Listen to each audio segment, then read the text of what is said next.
Hali gani rafiki yangu, ndugu yangu ambao umekuwa pamoja nami, umekuwa ukinifuatilia, nami nashukuru kwa kukubali kuwa mwanafamilia yangu. Na kushukuru wewe uliyechukua jukumu la kulike na kucomment na kushare na kusubscribe katika channel yangu inayopatikana YouTube kwa jina la Uncle Don. Karibu sana. Sasa leo tuko katika hitimisho la somo letu ambalo linaenda kwa jina la bado ninalo tumaini kwa Mungu wangu. Leo naomba kuzungumza kitu kabla tujaendelea mbele. Naomba kusema kwamba hamna kitu ambacho tunaweza tukafanya hapa duniani pasipokuwa na huyu Mungu. Haijalishi tunakula chakula, haijalishi tunakunywa maji, haijalishi tunafanya kitu gani, lakini lazima Mungu ahusike. Basi unaposema mimi ninalo tumaini kwa Mungu wangu, inabidi wewe unajua kwamba Mungu uliye naye au Mungu ambaye unamtarajia, tumaini lako kwake ni nini?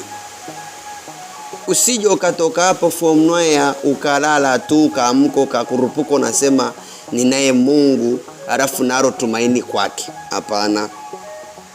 Tumaini kwa Mungu lazima pawepo na chanzo mpaka pawepo na tumaini, ndipo uweze kutengeneza neno linaloitwa imani au kitu kinachoitwa imani. Ukishatengeneza imani ndio utengeneze na kitu kinachoitwa tumaini kwa Mungu wangu au kwa Mungu wako. Okay? Basi sasa tusonge mbele. Iko hivi. Mungu anawapenda wale ambao wamejiungamanisha naye 100%. Anawapenda wale watu ambao iwe ni mvua, iwe ni jua, iwe ni usiku, iwe ni mchana, wako active kwa ajili ya kufanya kazi yake. Kufanya kazi ya Mungu si lazima kuhubiri. Kufanya kazi ya Mungu si lazima kuombea wagonjwa peke yake, hamna. Kufanya kazi ya Mungu ni kulingana na Mungu alivyokutuma. Kwa sababu kuna ambaye amepewa kufanya kazi ya Mungu kwa njia ya kuimba. Kuna ambaye amepewa kazi ya Mungu kwa njia ya kuomba. Kuna ambaye amepewa kazi ya Mungu kwa njia ya kushuhudia. Kwa hiyo kila mmoja amepewa kazi ya Mungu kulingana na jinsi Mungu alivyoona kwamba huyu mtu nikimpa hii kazi anaiweza. Tunarudi kwenye topic yetu inayosema nalo tumaini kwa Mungu. Ndugu yangu, najua tumaini lako kubwa ni kumuona Mungu akikutoa sehemu moja kwenda sehemu nyingine. Haijalishi sehemu hiyo ambayo inabidi kutolewa na Mungu ni ipi. Unatamani kupata mke, unatamani kupata mume, unatamani kupata kazi, unatamani kupata biashara, unatamani kuona magonjwa yako yakipona, unatamani kumwona ndugu yako akitoka kwenye kifungo cha magonjwa, unatamani kuona ndugu yako akitoka kwenye kifungo cha pombe, unatamani kuona ndugu yako akitoka kwenye kifungo cha ulevi, unatamani kuona ndugu yako akitoka kwenye kifungo cha bangi, ya unatamani kuona Mungu akitenda jambo ambalo watu wengi walijiwaza wakashindwa kupata majibu. Hilo unatamani kuona Mungu akijibu yale mambo ambayo yanakutatiza sana. Tumaini lako kwa Mungu si kwamba ni baya, ni zuri.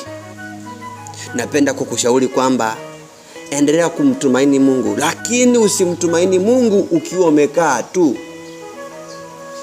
Usiseme mimi nataka kuwa mwanamke bora kwenye familia yangu, lakini kwa tumaini tu. Yaani haiwezekani. Inabidi kama unataka kuitwa mwanamke bora kwenye familia, inabidi kuna baadhi ya tabia unapaswa kuzikanseli. Kuna baadhi ya marafiki ambao wanakupelekea usiwe mama bora kwenye familia, unapaswa kuwakanseli. Kuna baadhi ya visababu vidogo unapaswa kuvikanseli, ndipo utakapokuja kuitwa mama bora kwenye familia. Hata hilo tumaini ambalo unalitumaini kwa Mungu akufanye mama bora kwenye familia litatimia. Unatamani kuona Mungu akikuinua kikazi, lakini unavyo visababu ambavyo vinakufanya Mungu asikuinue kwenye kazi. Pengine wewe mwenyewe una kielele sana kwenye kazi za watu, au ni kazi yako mwenyewe, una kielele sana. Hautaki watu wengine wainuliwe zaidi yako. Ndiyo maana ukitaka kuinuliwa, Mungu anakupiga chini kama nyundo. Yaani anakupiga na nyundo kichwani kwamba shuka kwanza, muda wako wa kupanda hujafika. Unabaki kusema Mungu yupo atanipandisha. Hawezi kukupandisha Mungu ukiwa na kiburi ndani yako. Hawezi kukupandisha Mungu ndani yako ukiwa wewe mwenyewe hautaki kushuka. Mungu anawapenda wale wanaonyenyekea. Ikiwa unataka Mungu akupandishe, kubali kushuka, kubali kuwapenda kila watu, kubali kuendana na jinsi mazingira yanavyosema. Kwa sababu kuna watu kipindi walivyokuwa na mtaji wa milioni 2 walikuwa wanasalimia vizuri, lakini kipindi cha kuona milioni imezaa 50, imekuwa milioni 150, wameanza kuwa wanawadhalau mpaka wale watu ambao waliwapa mitaji. Alafu toke hapo uniambie ninalo tumaini Mungu atakuja kuniinua kibiashara. Biashara zako zinaendana na wale watu ambao uko nao kwenye mtaa ambao unaishi nao. Mungu hawezi kufanya kazi na mtu mwenye kiburi. Mungu hawezi kutimiza tumaini la mtu ambaye hawezi kujitambua. Tengeneza sababu ya kumfanya Mungu ashawishike, ili lile tumaini lako ambalo uko nalo kwa Mungu lisipotee. Pengine wewe unatamani kuona Mungu akikuinua watoto wako akisoma kwa bidii. Lakini swali linakuja, je, wao watoto ambao unataka wasome kwa bidii, wewe ulishawahi kuwatengenezea mazingira ya wao kusoma kwa bidii? Kwa sababu kuna wazazi wengine, si mwanamke si mwanaume, asilimia kubwa mawazo yake yote anayawekeza kwenye simu. Acheze game, angalie movie, angalie tamthilia, angalie season, angalie series, yani anaangalia vitu vya ajabu. Alafu muda wa kumwandaa mtoto akawe ni mtoto aliyesoma kwa viwango vya juu hana. Lakini bado analo tumaini kwa Mungu, eti mwanangu atakuja kuinuliwa. Ndiyo atakuja kuinuliwa, lakini je, umetengeneza mazingira ya mtoto wako kuinuliwa? Kwa sababu tukija katika vitabu vitakatifu, katika kitabu cha Kutoka, tunaona Musa alipasua bahari ya Shamu. Ndiyo, watu walivuka. Walivyovuka wakafika ng'ambo. Lakini ile bahari ilipasuliwa kupitia fimbo.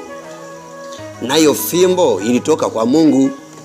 Naye Mungu hakuja hivi hivi, alimtumia Musa. Kwa hiyo kila kitu unachokiona kinafanyika hapa duniani kina chanzo. Wewe kama tumaini lako liko kwa Mungu, tengeneza mazingira ili Mungu ashawishike kupitia yale mazingira ambayo umetengeneza, naye akufanikishe. Ikiwa kuna mahali nimekosea au hujanielewa vizuri, unaruhusiwa kucomment hapa ukauliza kwamba kuna kitu umezungumza sijaelewa, nami niko kwa ajili ya kukuelewesha.